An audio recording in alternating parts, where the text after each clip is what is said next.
Bom dia, moçada, tudo bem com vocês? Aqui quem vos fala é o professor Eugênio Bastos, canal Geogênio, a serviço dos alunos que gostam de estudar e passar em concursos.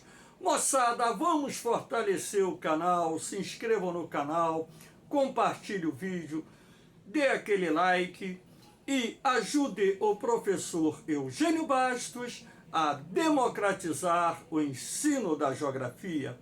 Moçada, no nosso encontro de hoje, nós iremos analisar os impactos do aquecimento do mar, não só no clima, mas também no meio ambiente, na zona costeira, enfim.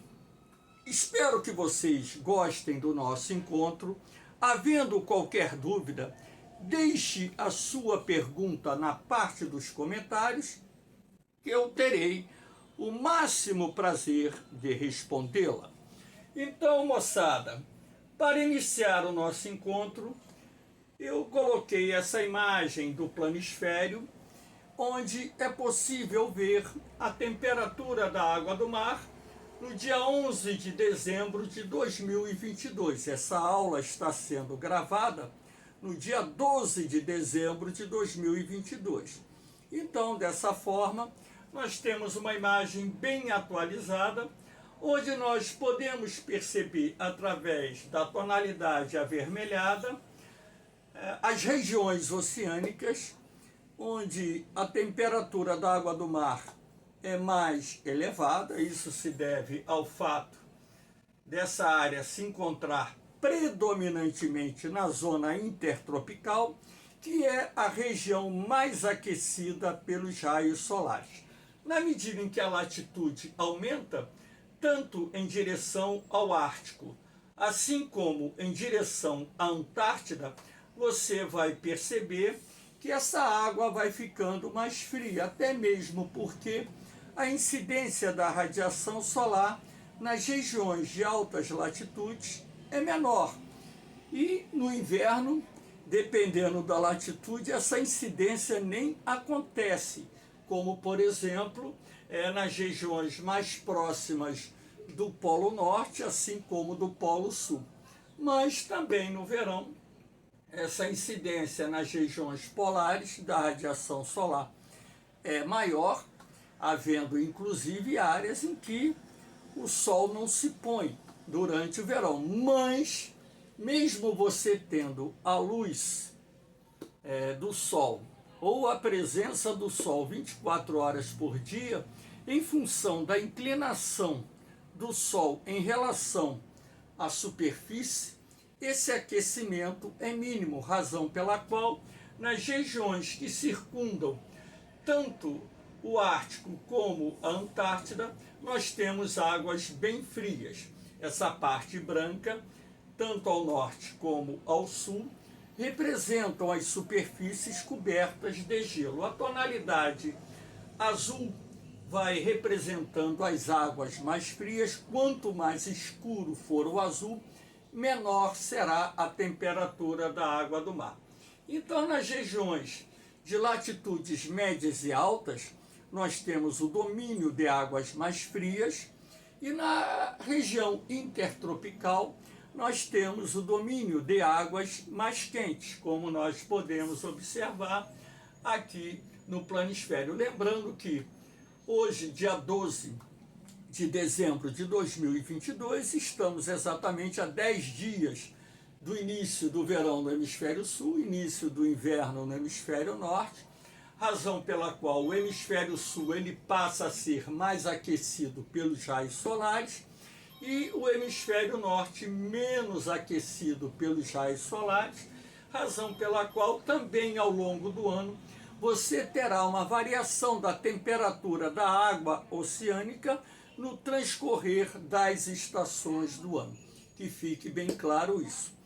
Esse entendimento é para que vocês possam entender essa variação da temperatura da água oceânica conforme a variação da latitude, mas há de se destacar que, em função do aquecimento global, a temperatura da água do mar está subindo. Não é só a temperatura do ar atmosférico que está subindo.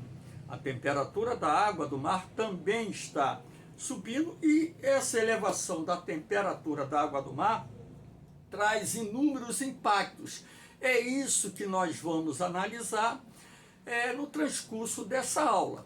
Então, moçada, vamos ver o porquê da elevação dessa temperatura da água do mar e as consequências que isso gera, não só no meio ambiente, mas de uma forma geral. Então, como nós temos uma relação direta entre a elevação da temperatura da água do mar e a elevação gradual da temperatura global, podemos associar o fato do aquecimento global ter como uma das suas consequências a elevação da temperatura das águas oceânicas. Então, esse planisfério apenas foi um planisfério ilustrativo, a imagem da Apollo 11, o site da Apollo 11, que registra a temperatura da água oceânica, que foi utilizada aqui para a abertura da nossa aula.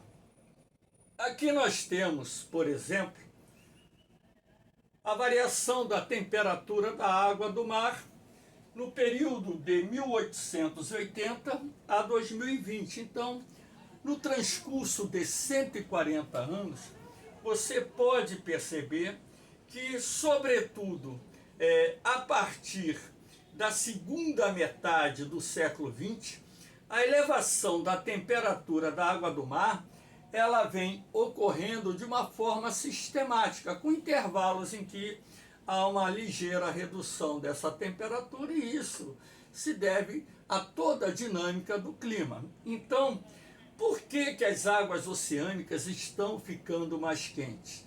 Por causa do aquecimento global. Então, a partir do momento em que você tem a potencialização do efeito estufa, o avanço do desmatamento em várias áreas do planeta, e esses dois fatores combinados contribuem para que a elevação da temperatura do ar atmosférico ocorra de forma gradual, consequentemente você também terá uma elevação gradual da temperatura das águas oceânicas. E essa elevação da temperatura da água do mar traz consigo várias consequências.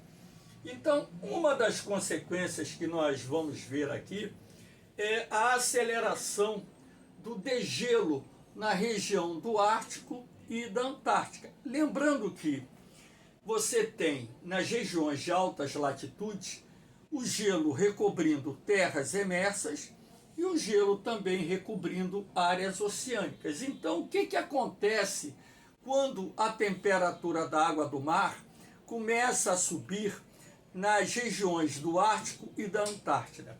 Essa água mais aquecida, ela vai acelerar o derretimento do gelo. E na medida em que o derretimento do gelo acontece, o que nós temos como consequência? Ora, o deslocamento das geleiras das áreas formadas por terras emersas em direção às águas oceânicas. Então, o que nós também devemos levar em consideração? Ora, na medida em que as calotas de gelo que recobrem as águas oceânicas acima dos círculos polar, Ártico e Antártico, derretem, e a velocidade de deslocamento das geleiras que se encontram recobrindo as terras emersas aumenta, então você terá uma aceleração do processo de degelo. E quando você tem a aceleração desse processo do degelo, sobretudo aquele que envolve as geleiras que se encontravam recobrindo as terras emersas, aí nós teremos um dos fatores responsáveis pela elevação do nível do mar. E na medida em que o mar ou o nível do mar se eleva, você vai ter o quê? Uma aceleração da erosão costeira, que é uma consequência desse processo. E também a invasão das águas oceânicas em litorais baixos, inclusive sendo responsável pela remoção daquelas pessoas que se encontram nas áreas mais vulneráveis a esse processo que está relacionado ao avanço do mar ou a elevação do nível do mar, que gera o avanço do mar e a aceleração da erosão costeira. Então aqui nós temos, para que vocês tenham uma ideia, aquilo que eu quero mostrar a vocês. Aqui o aumento da temperatura da água do mar acelera o degelo e o movimento das geleiras terrestres em direção ao oceano, como está ocorrendo aqui. Então aqui você tem antes, vocês podem perceber que a calota de gelo aqui é bem espessa e aqui essa calota está mais fina. Por que essa calota está mais fina? Porque a água oceânica ela está ficando mais quente. E na medida em que a água do oceano fica mais aquecida, a geleira ela vai se derreter num processo mais acelerado. Então aquela sustentação que reduzia a velocidade de deslocamento do gelo que se encontra recobrindo as terras emersas, então aquela sustentação ela vai se perdendo, ou seja, e isso vai contribuir para que as massas de gelo, ou seja, os glaciares, se desloquem numa velocidade mais acelerada para dentro da água do mar. E isso faz com que o derretimento dessas geleiras, desses glaciares, acabe contribuindo para a elevação das águas ou do nível das águas oceânicas. Então, que fique bem claro na cabeça de vocês que parte do gelo encontrado em nosso planeta recobre regiões oceânicas do Ártico e da Antártida. Esse gelo derretendo, ele não contribui para a elevação do nível do mar. É trocar 6 por meia dúzia, ou seja, não vai contribuir para a elevação do nível do mar nem em 1 milímetro.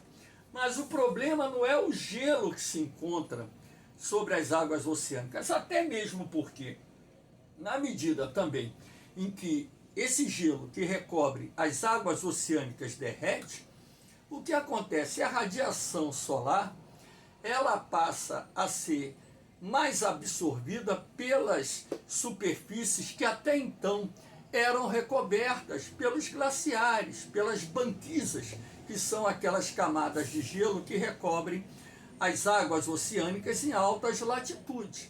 Lembrando que o branco, a cor da neve, reflete cerca de 90% da luz solar que recebe, ao contrário da água oceânica, que absorve a maior parte da radiação solar que recebe. Então, na medida em que a cobertura de gelo sobre as águas oceânicas do Ártico e da Antártida diminui, a absorção de radiação aumenta, a temperatura da água do mar aumenta mais um pouco, desencadeando um processo mais acelerado de derretimento das geleiras que se encontram nas bordas das terras emersas, e na medida em que essas geleiras derretem, a velocidade de deslocamento dos glaciares aumenta e um volume maior de gelo que até então se encontrava recobrindo as terras emersas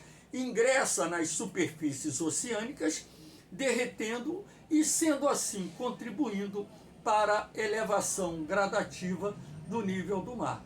E isso traz consequências irreversíveis em escala global. Aqui nós temos, por exemplo, uma consequência da elevação da temperatura da água do mar, que é o branqueamento dos corais.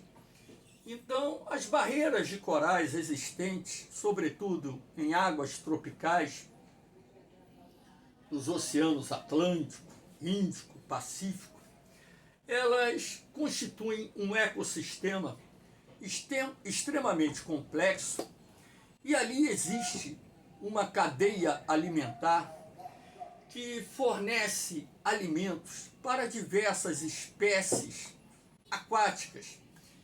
Então, na medida em que os corais eles vão morrendo em função da elevação da temperatura da água oceânica, você quebra essa cadeia alimentar, gerando um impacto ambiental para inúmeras espécies de seres que habitam essas águas oceânicas localizadas em regiões onde se encontram as barreiras de corais. Esse processo de branqueamento tem sido verificado, por exemplo, na grande barreira de coral que existe no litoral oriental da Austrália, tem sido observado na América Central e em algumas áreas já tem sido observado aqui no litoral brasileiro e por aí vai. Então, de acordo com os cientistas, a causa principal desse branqueamento é a elevação da temperatura da água oceânica, que traz essa consequência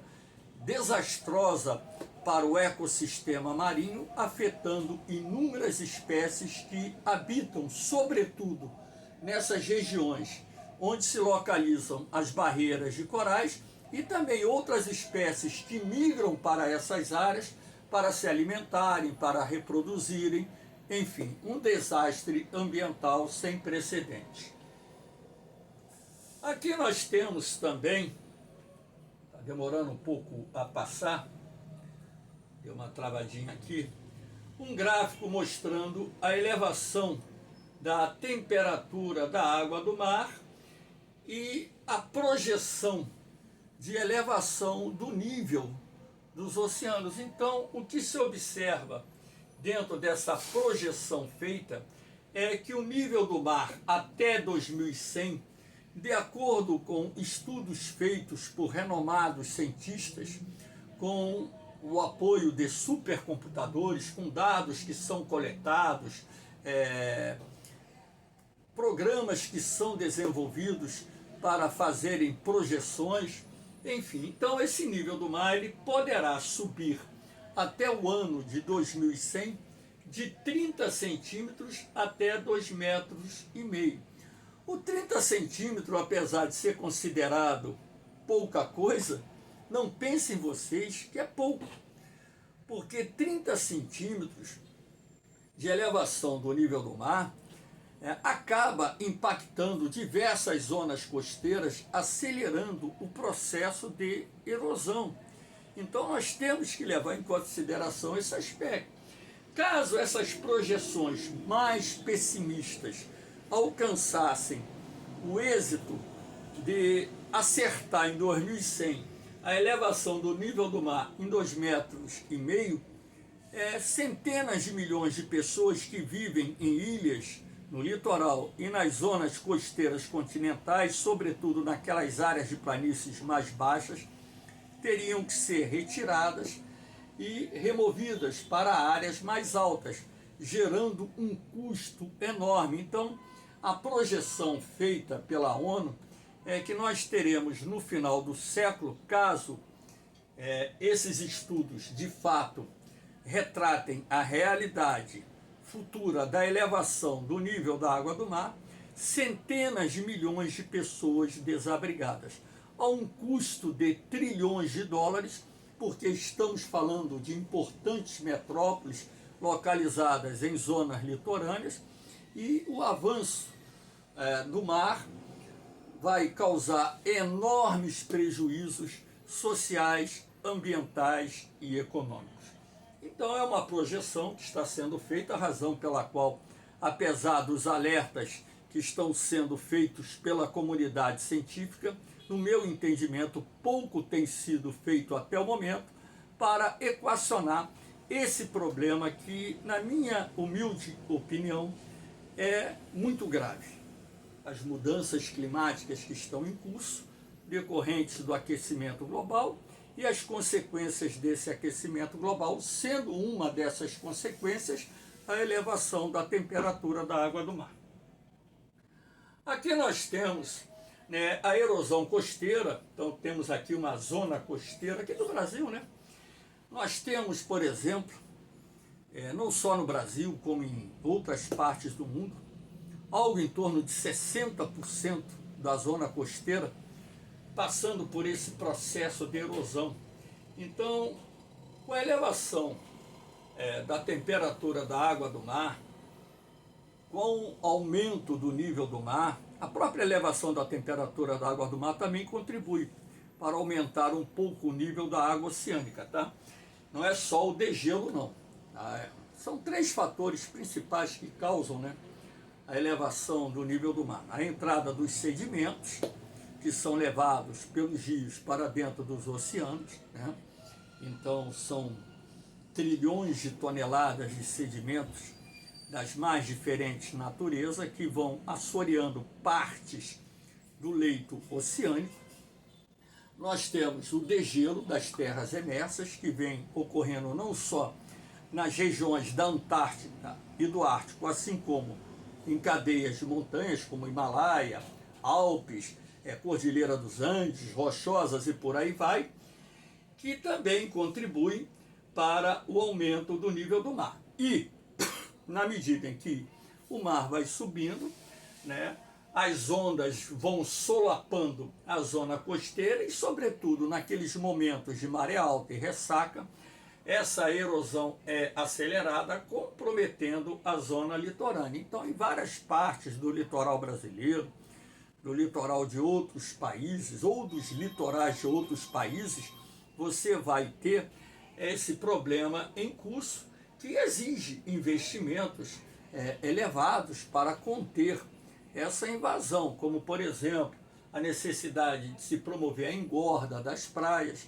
através da colocação da areia que é dragada do fundo do oceano e colocada na zona costeira, a colocação de pedras no litoral, para evitar que a erosão ela continue avançando e destruindo casas localizadas na orla litorânea, enfim, e também evitar os prejuízos que isso acaba gerando.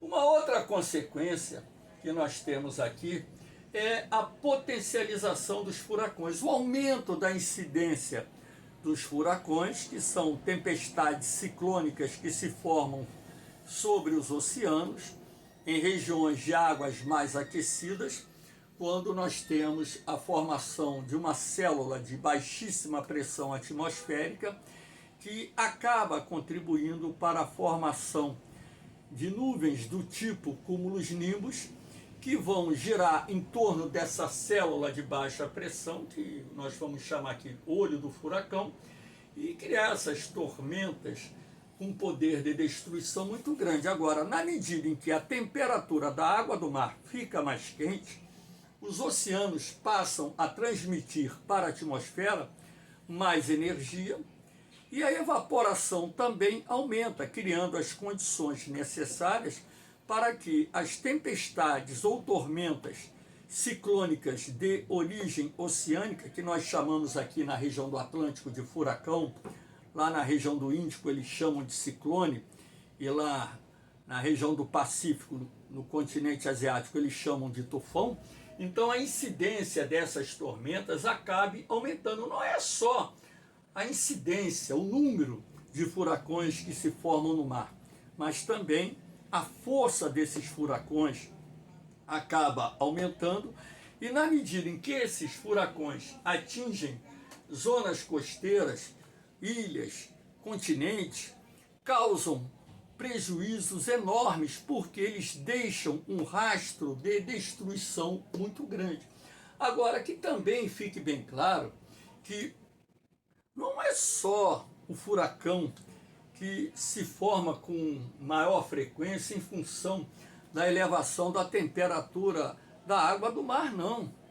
Os ventos que sopram do oceano para os continentes e ilhas também ganham força, e isso faz com que esses ventos mais fortes transportem mais umidade para dentro dos continentes, redistribuindo as chuvas, ou seja, em determinadas áreas vai chover mais, em outras áreas vai chover menos, enfim, e criando as condições climáticas que em determinados pontos irão causar também inundações, chuvas, tempestades severas que trazem consigo o transbordamento dos rios, inundações de cidades, sobretudo aquelas áreas que se encontram mais próximas às margens dos rios, enormes prejuízos à agricultura, enfim, deslizamento de encostas nas áreas onde o relevo é acidentado, e também esses ventos mais fortes,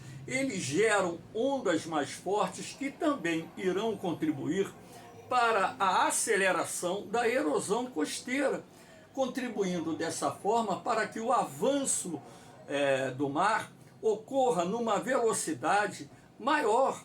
Então, na verdade, uma das consequências que nós associamos à elevação da temperatura da água oceânica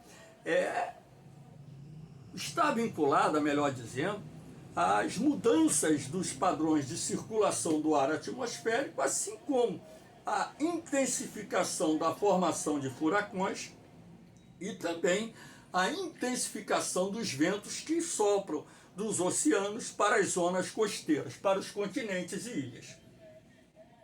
Aqui nós temos uma outra consequência, a migração de peixes para as zonas temperadas. Então, estudos feitos por renomados cientistas têm informado que determinadas espécies de peixes estão migrando da zona intertropical para águas mais frias, na zona temperada. Então, isso também impacta o ecossistema marinho. Por quê? Primeiro que nós temos espécies invasoras em habitat até onde, então, elas não viviam. Segundo que você tem o comprometimento de uma cadeia alimentar que pode provocar o desaparecimento de inúmeras espécies e afetar, sobretudo, o abastecimento de proteína animal, até mesmo porque determinados países do mundo têm na pesca industrial e na pesca artesanal praticada no mar fontes de renda importantíssimas e também fontes de suprimento alimentar para uma parte considerável das suas populações. Então nós temos que também estabelecer essa relação com o aumento da temperatura da água do mar e a migração de peixes das zonas intertropicais oceânicas para as zonas temperadas, que é, sem dúvida nenhuma, um problema que ainda está sendo avaliado pela comunidade científica internacional, mas que já tem relatórios comprovando que esse fato está em curso e já gera impactos ambientais em zonas oceânicas e no ecossistema oceânico como um todo. Moçada, espero que vocês tenham gostado desse encontro, né?